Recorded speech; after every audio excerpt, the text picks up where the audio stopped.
You're listening to the Coop Homeschool Podcast. This is your podcast for community, humility, and joyful fun in homeschooling.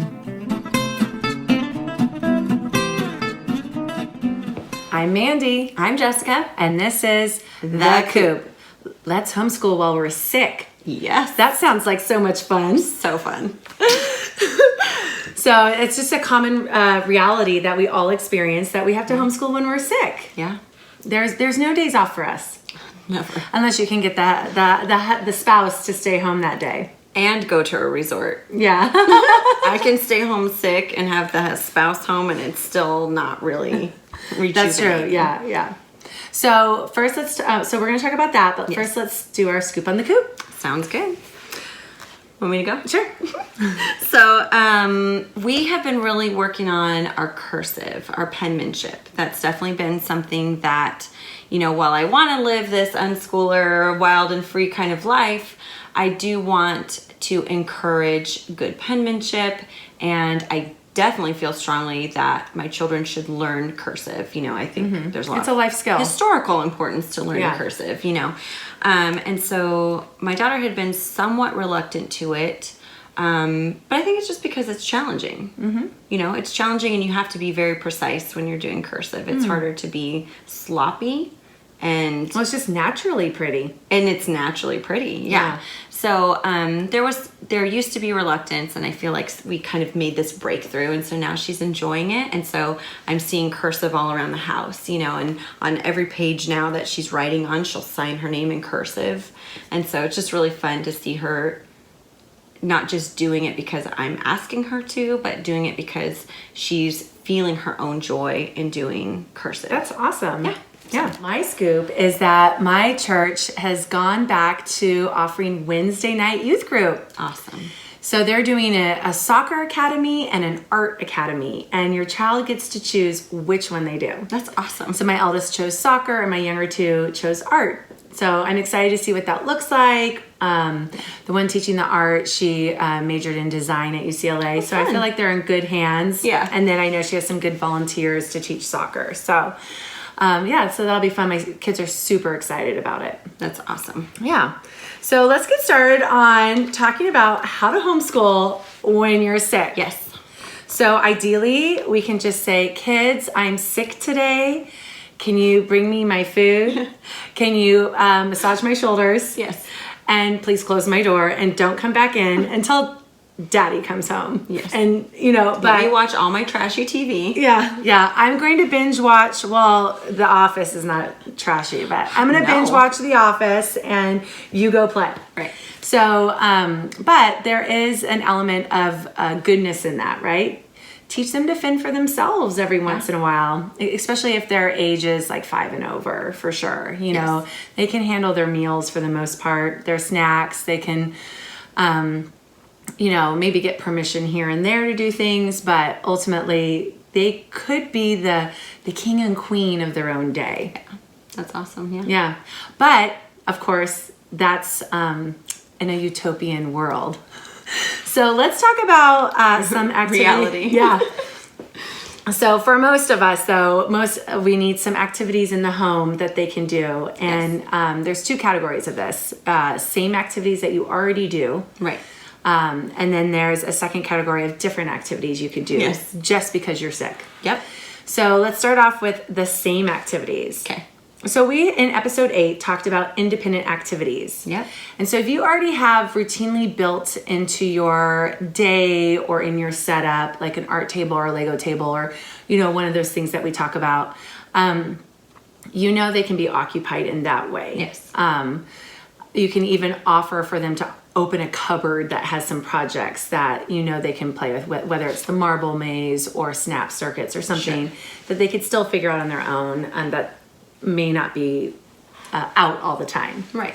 But something that I think is helpful is if we have stuff in our routine already that is educational, that you can just say, go do that. Now, what do you have? Do you have anything that you can send at least your 8-year-old to? Yes. I know you can't send your 2.5-year-old. I'll ask you about that later. Yeah. But what do you do for your 8-year-old? We definitely have our kind of normal daily routine. And so we have it down pretty well. We've got our schoolwork. That's like 3 subjects And then I would tell her, then you can read. And she'd go do that. Or I would just tell her independent time. And for her, it's super exciting because she'll pull out her animal book and start referencing the next animal she wants to study. So I'm lucky in that respect that she feels a lot of motivation to do things, or she can just sit and read for hours. So yeah, and now that our kids can read and write, that makes all the difference, because you could literally say, go do an animal study on your own. And not that we're never not needed. Sure. But that can just be an independent day. Exactly. So what do you do for the 2.5-year-old when you're sick? Or even when he was younger? So, I mean, I don't think I gave my husband fair credit at the beginning when I was making a joke about not being taken care of. Because I think definitely while having a toddler, you have to be cared for. Because I can't entertain him for 12 hours a day if I'm really sick. Right. So the last time I was really sick was, I think it was early March. And I was like in bed, in the bathroom, couldn't go anywhere. And so I was like, I can't. Maybe you had COVID. Yeah, I don't think so, but I had something. And I was like not able to go to work. And so I think my husband took a day off of work to be able to stay home. So that was definitely a big help, because there's really not easy ways to engage a 2-year-old or to expect a 2-year-old to be engaged independently. Right. Unless you're going to like stick them in front of the TV, and still a no. movie is the longest that they could probably sit for, right? Right. I thought I'm lucky that my 2-year-old can sit through all of Cars 2. Yeah, that's pretty good. That's pretty good. And now that he's seen it so many times, he doesn't. He wants to go into the playroom and grab something and then come back and watch a little bit more. And now he can say, I'm hungry, I want to eat. And then with toddlers, you can't put them off. Right. If he's hungry now and he expects to eat, then you have a meltdown. Then you have a discipline issue. Yeah. What are you supposed to do when you're sick? You can't tell them to take a break. I'm taking a break from disciplining today, so you can't have a meltdown. Right. So one thing, and I'm sure you do this too, when I had littles, I had the oldest one in charge of the littlest one. Right. So they had, like, even when I came home with a baby, how old was he? 4.5. He knew where all the yogurts were, the string cheeses, and he was in charge of taking care of his 2-year-old sister. Right. And it works for a little bit. You know, it gives you a little bit of break. Right. And then something that I used when I was nursing was I had a special bin that they got to play with the stuff in that bin or unwrap a gift from that bin, depending. Right. It was a very special bin. So, come to think of it, that would have been a really good idea when I was sick to have a bin that they could only access. Right. So maybe that's a go-to. That is a good go-to. That's what you do with your gift bin. I just came up with that right now. I love it. Oh my goodness. Yeah. So that was a little more of a challenge in my house, because I felt like I have to direct that often. Mm-hmm. And so it could just be the dynamic of personalities that I have. Mm-hmm. But my eldest, I would have had to direct a lot at any age. So even at 8 years old, I would have had to instruct her every time the little one came to me to ask for something. I would have had to ask her to stop what she's doing, and that's often not met with.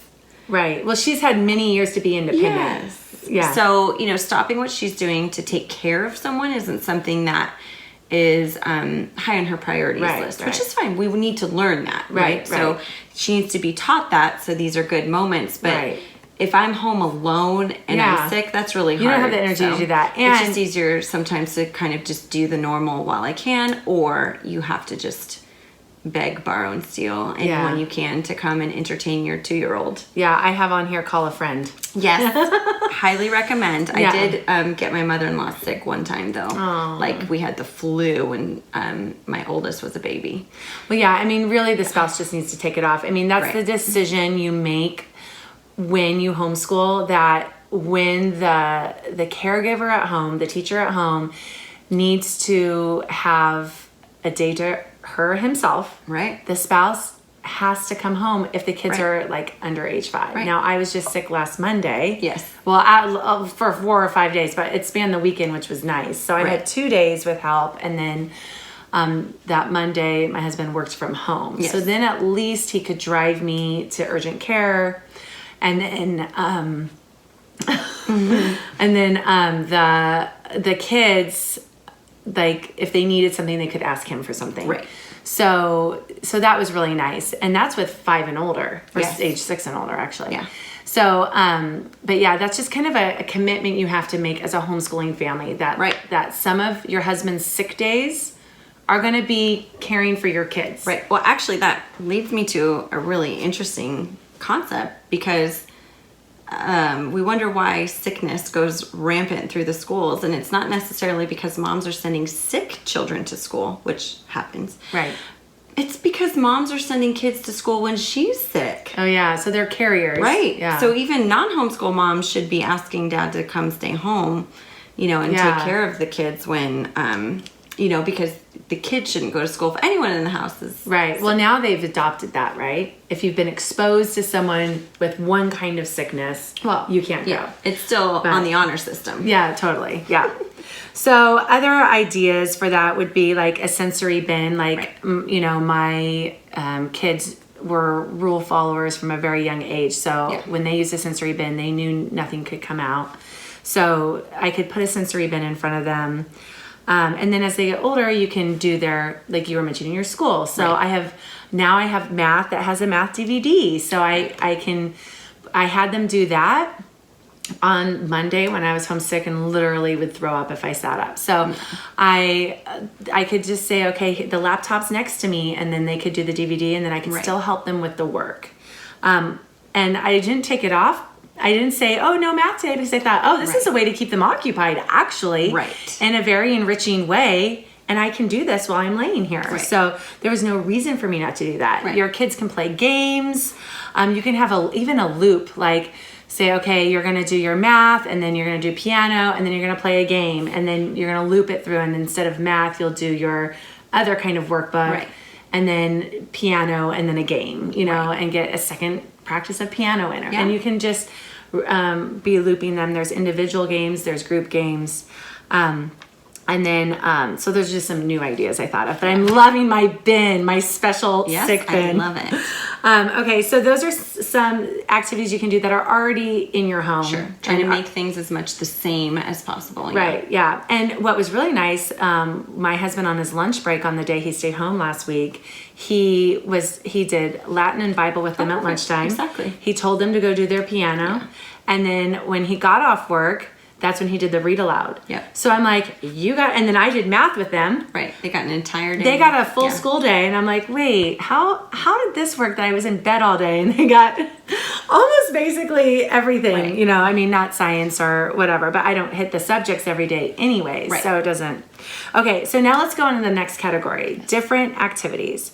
So I was thinking of, sometimes you can treat a sick day as like a special day for them. Right. So I'll give an example for me. So there was a KonMari show, the Joy of Tidying Up. Yes. And there were like 6 episodes. And so one time when I was sick, I was like, okay, kiddos, you're going to learn how to purge. And I remember this. So come in. So they sat on my bed, and we binge watched all the episodes. They loved it. They even wanted to repeat some episodes. And then I said, okay, go do it. And they were motivated. Right. I said, fill up, 2 bags. I'll pay you $5 per bag. Right. Fill it up to the brim. And those, Trader Joe bags. Right. They filled them up, That's awesome. There was our school day. And then, husband comes home within an hour or 2. And so that's like an example of like a special day. Yeah. Where they still learn something. They learned a life skill. Yeah. But I didn't have to do it. Right. Do you have any ideas or anything you've done like that? Not so much. It would just be an entire day of independent. It would be, I'm not even going to police, Right. requesting the math book come out today. Right. And again, the same rules apply for the toddler. So I think, for me in my house, with having one who's older and one who's way younger, it's just a little bit harder. Yeah. So, and she's motivated differently. Yeah, totally. Yeah. So for her and I, it would be easy. Totally. When it was just her, we would watch movies. Yeah. And that was easy peasy. Yeah. And then she would play And that's a independently. special treat. Right. Yeah. But now with the 2 of them, it's hard to find the right movie that either both of them want to watch, or one would watch and it would be appropriate for, so it's just that's tough rough to find the compromise. So we're just in that a short phase of it being difficult to find common ground for the two of them, and then soon enough she'll be 13 and he'll be 7. And it'll be way different. Oh, totally. You know, she can totally be independent if she wants to. Oh, yeah. You know, and he's old enough to watch different things. And Well, I mean, you know, my kids are happy, or a couple of my kids are super happy to do like something virtually. Right. So like, and we mentioned that in the blog and previous pod, like a virtual play date is a really fun thing. But if someone wants to do like an out school class or something, you know, that would be a cool thing if you had that at your fingertips. And grab the watercolors on a YouTube. And, the how-to, the art hub, I think it's called, or whatever. So also, besides the TV series, there's documentaries that you can watch with them and then discuss with them. Yep. And so when I was thinking about talking about this for the podcast, I was like, okay, when I was a traditional school teacher, I had to have lesson plans and substitute plans ready for if I had to call in sick. Why have I not done that for myself? Right. And make it, you know, have a certain, like, I could even make an activity book or have a special workbook that comes out that goes with a particular documentary. That's cool too. I could have all that ready to go. And then when I am sick, if it's within the year of me doing that and I know they're still interested in it, that's when I pull that out. I could probably do something. So that's what you put in the sick bin. Yeah, that's right. All of that in the sick bin. You put like the novelty items, the gift, you know, like the fun new things. I could have even pre-wrap it like a Lego kit.